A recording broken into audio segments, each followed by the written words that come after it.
Hola chicos y chicas de YouTube, espero les guste este video y trataré de traer más con más frecuencia. Si te gustó dale me gusta y suscríbete al canal. La última película de Aaron Sorkin dramatiza el enfrentamiento entre los manifestantes de izquierda y un gobierno federal impulsado a hacer de ellos un ejemplo.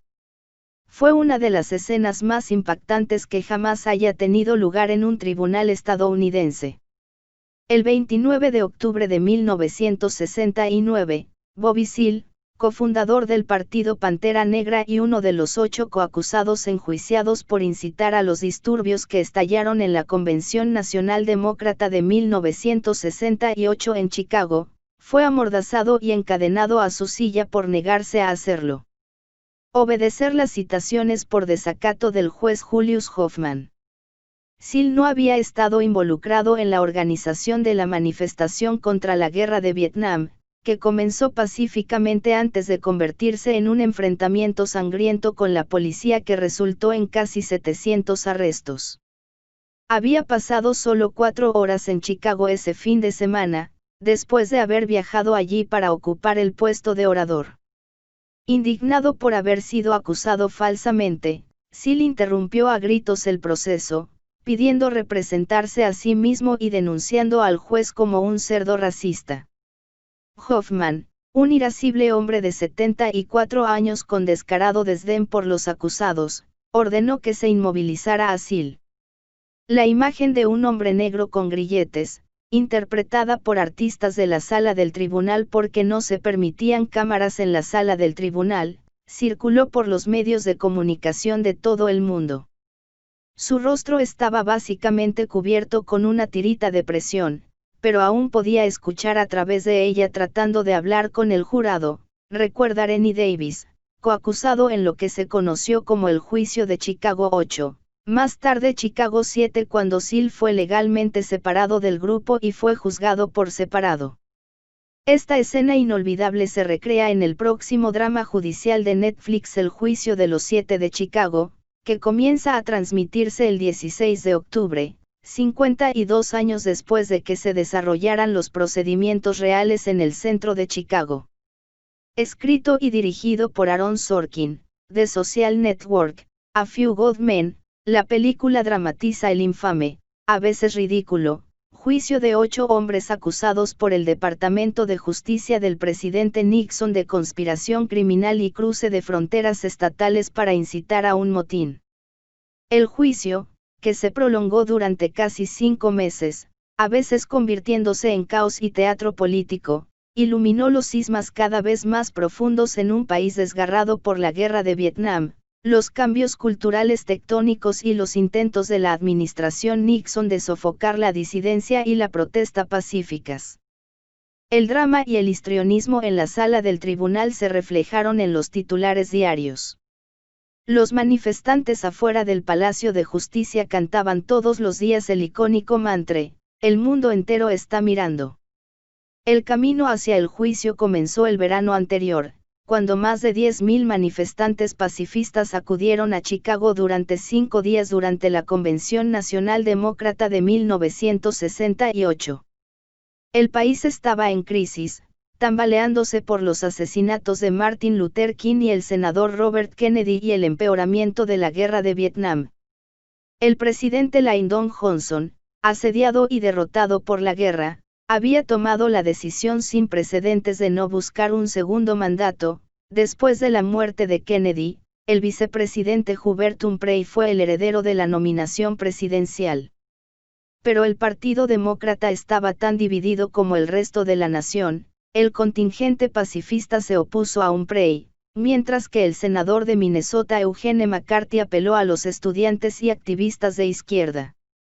Yo y otros en el grupo pacifista Estudiantes por una Sociedad Democrática, SDS, fuimos a Chicago para convencer a los niños en la adolescencia y principios de los 20 que habían estado haciendo campaña para que McCarthy abandonara sus ilusiones de lograr un cambio dentro del sistema, dice Michael Cassin, profesor de historia en la Universidad de Georgetown que actualmente está escribiendo una historia del Partido Demócrata. En ese momento, éramos muy cínicos con los demócratas.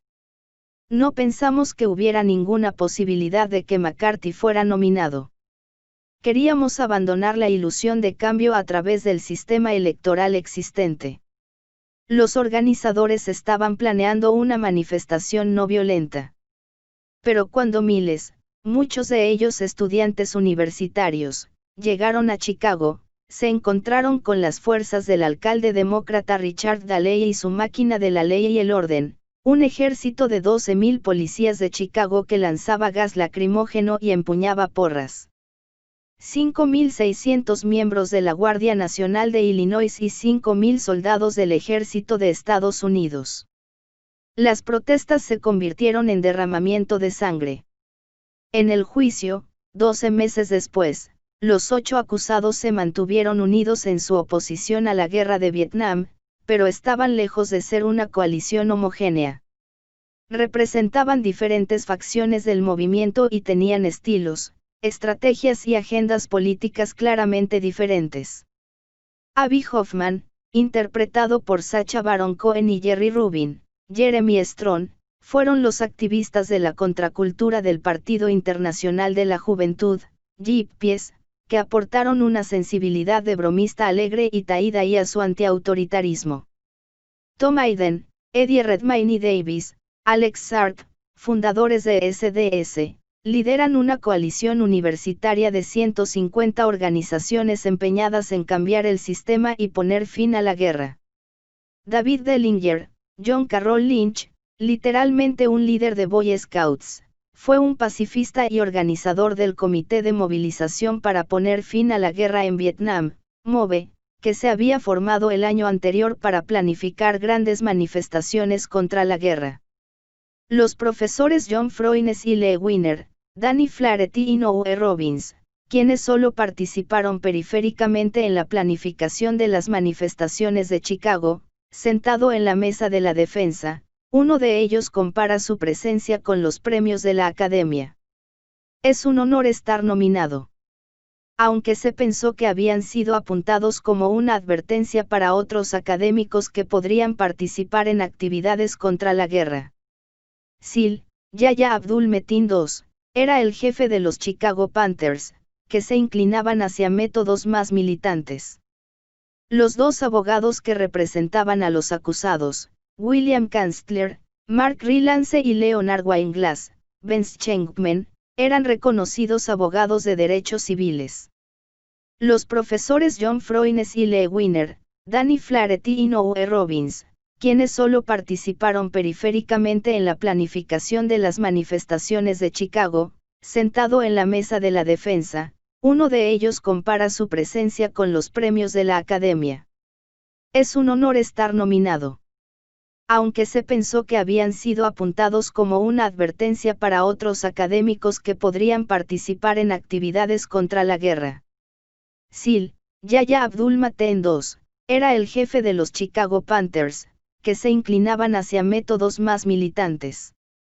Los dos abogados que representaban a los acusados, William Kanstler, Mark Rylance y Leonard Weinglass, Vince Schenkman, eran reconocidos abogados de derechos civiles. Los profesores John Froines y Lee Wiener, Danny Flaherty y Noe Robbins, quienes solo participaron periféricamente en la planificación de las manifestaciones de Chicago, sentado en la mesa de la defensa, uno de ellos compara su presencia con los premios de la Academia. Es un honor estar nominado. Aunque se pensó que habían sido apuntados como una advertencia para otros académicos que podrían participar en actividades contra la guerra. Sil, Yahya Abdul Mateen II, era el jefe de los Chicago Panthers, que se inclinaban hacia métodos más militantes. Los dos abogados que representaban a los acusados, William Kanstler, Mark Rylance, y Leonard Weinglass, Vince Schenkman, eran reconocidos abogados de derechos civiles. Es un honor simplemente ser nominados, aunque se pensó que habían sido apuntados como una advertencia para otros académicos que podrían participar en actividades contra la guerra. Sil, Yahya Abdul Mateen II, era el jefe de los Chicago Panthers, que se inclinaban hacia métodos más militantes.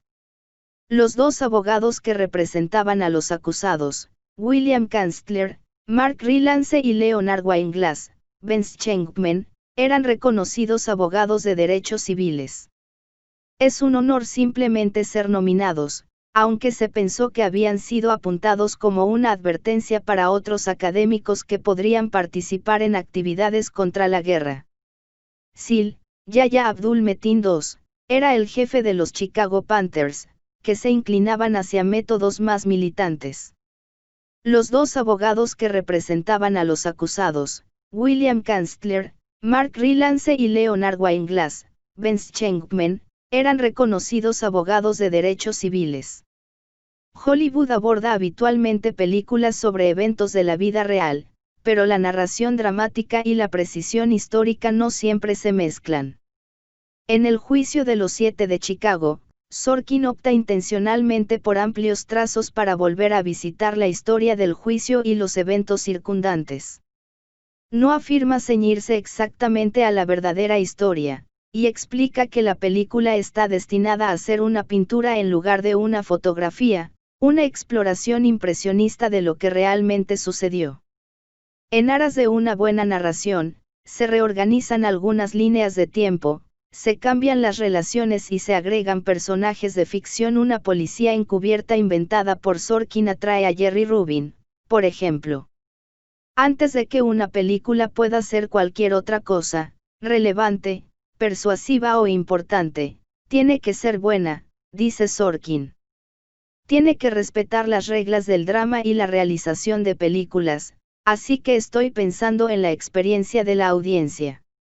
Esta no es una película biográfica. Obtendrá la esencia de estas personas de la vida real y la esencia de quienes son como seres humanos, no los hechos históricos.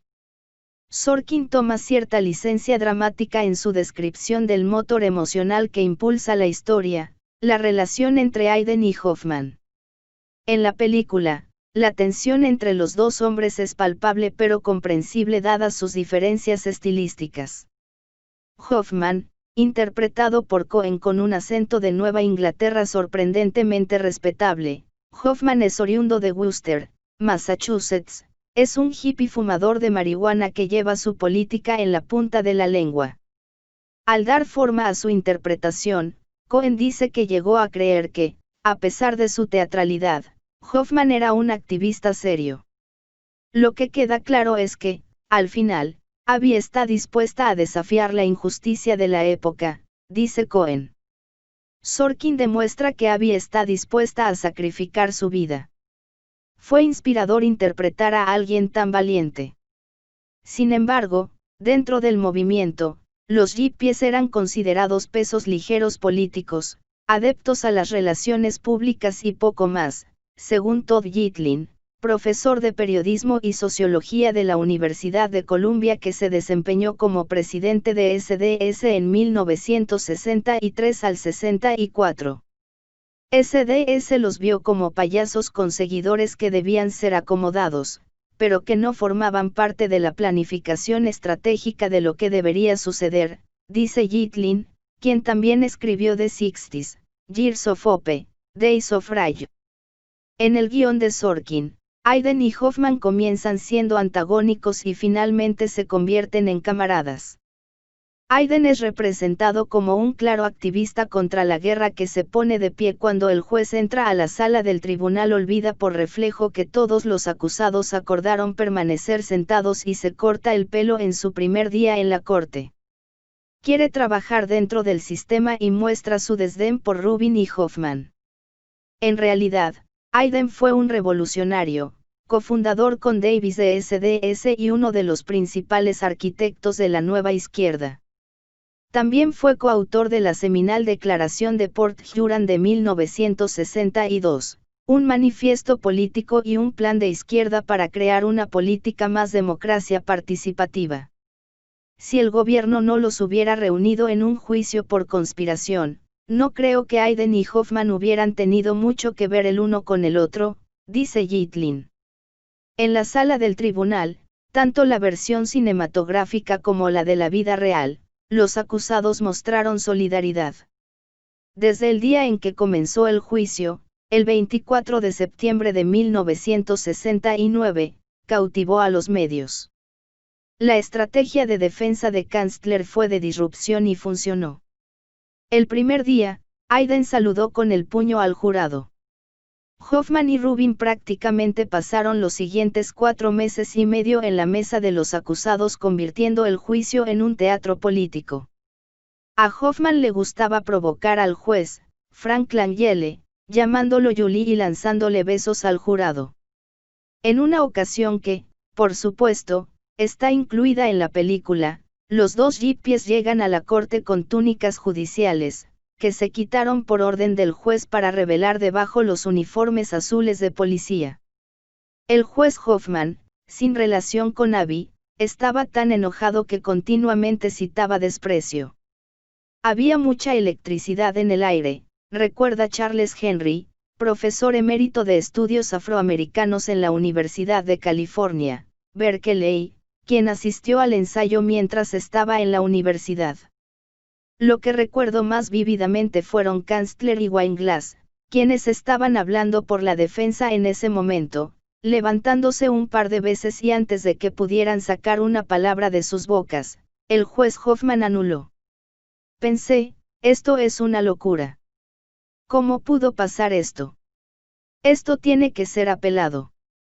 El arresto de los 8 acusados durante las protestas de 1968 y el juicio posterior fueron parte de los esfuerzos del gobierno federal para castigar a los izquierdistas y organizadores del movimiento contra la guerra.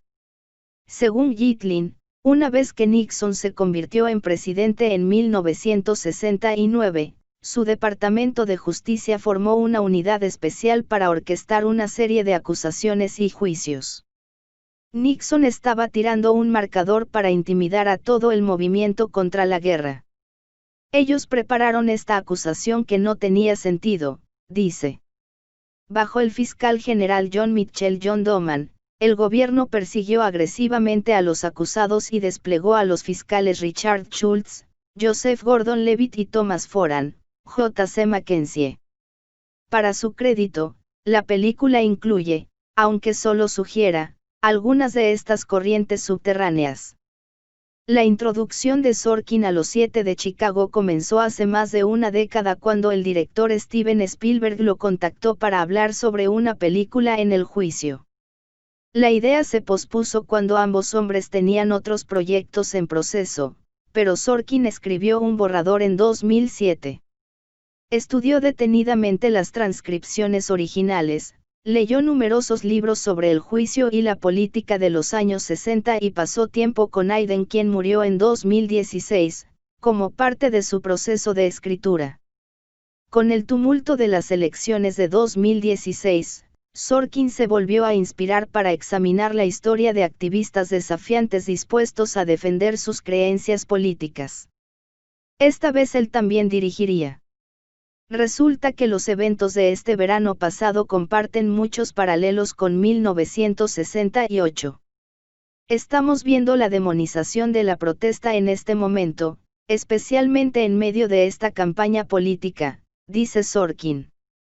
Dicho esto, el juicio de los 7 de Chicago reflejó la época, los choques culturales y políticos de finales de los 60 y una visión nixoniana del mundo como el primer juicio federal destinado a intimidar a los activistas contra la guerra.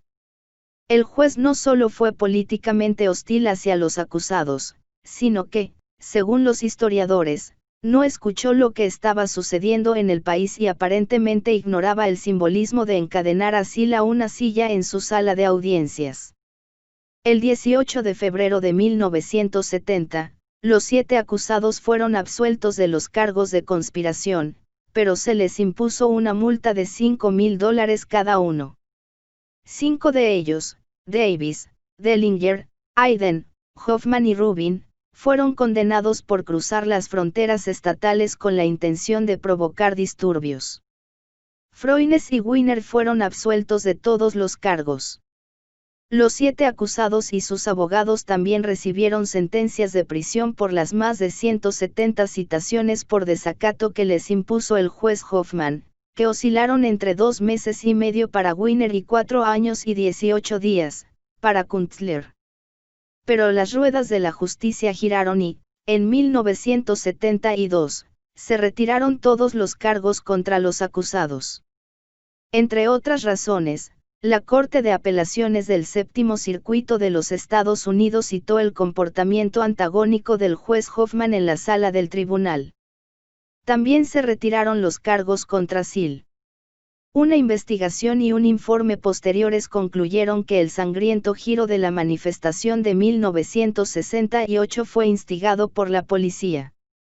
52 años después, la película, al igual que el juicio en sí, apunta al poder que los ciudadanos pueden ejercer a través de la protesta frente al régimen autoritario. Nos enfrentábamos a 10 años de cárcel. Recibíamos 30 amenazas de muerte al día durante el juicio, recuerda Davis, quien bromea diciendo que no era tan nerd como lo retratan en la película. Fue muy intenso, pero nadie olvidó que estábamos allí por una sola razón, nuestra oposición a la guerra de Vietnam. Enjuiciamos al gobierno. Los 8 de Chicago, ¿dónde están ahora? Rennie Davis. Ahora con 80 años, Davis fundó la Fundación para una Nueva Humanidad, un proyecto con sede en Colorado para desarrollar un plan integral para una nueva forma de vida. Casado, vive en Boca Raton, Colorado y también hace entrenamiento de crecimiento personal. David Dellinger. Dellinger murió en 2004 a los 88 años. El mayor de los acusados de Chicago por 20 años, fue un destacado organizador pacifista en la década de 1960. Dellinger escribió De Yale a la cárcel, la historia de vida de un disidente moral. John Froines, a los 81 años, Froines es profesor emérito en la Escuela de Salud Pública Fielding de UCLA con especialidad en química, que incluye evaluación de exposición, higiene industrial y toxicología. También se desempeñó como director de una división de la Administración de Salud y Seguridad Ocupacional. Tom Hayden. Hayden murió en 2016 a los 76 años. Líder de los movimientos contra la guerra y los derechos civiles de Estados Unidos, se trasladó a la política principal y sirvió en la Asamblea del Estado de California durante una década y en el Senado del Estado de California durante 8 años.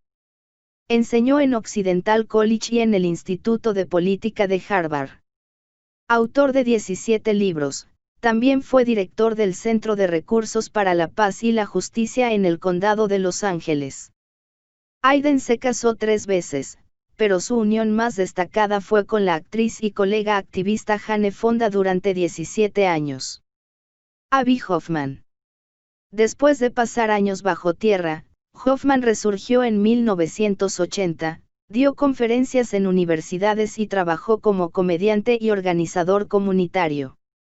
Murió en 1989 a los 52 años de una sobredosis autoinfligida de barbitúricos debido a una depresión maníaca. Jerry Rubin. Rubin continuó trabajando en Wall Street y organizó eventos de networking para jóvenes profesionales en Manhattan. Murió en 1994 a los 56 años después de ser atropellado por un automóvil cerca de su casa en Brentwood, California. Bobby Seale. A los 83 años, Seale reside en Liberty, Texas. En 1973, Seale se postuló para alcalde de Oakland, California, y quedó en segundo lugar de 9 candidatos. Pronto se cansó de la política y se dedicó a escribir, produciendo a Lonely Ray en 1978 y un libro de cocina titulado Barbecue with Bobby en 1987. Lee Weiner.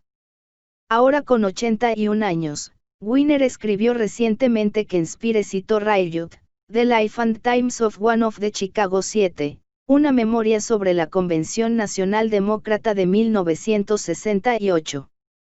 En los años posteriores al juicio, Weiner trabajó para la Liga Antidifamación de Ben Iverrit en Nueva York y participó en protestas a favor de los judíos rusos y más fondos para la investigación del SIDA. También trabajó como vicepresidente de Respuesta Directa en el Fundación Americares. Reside en Connecticut.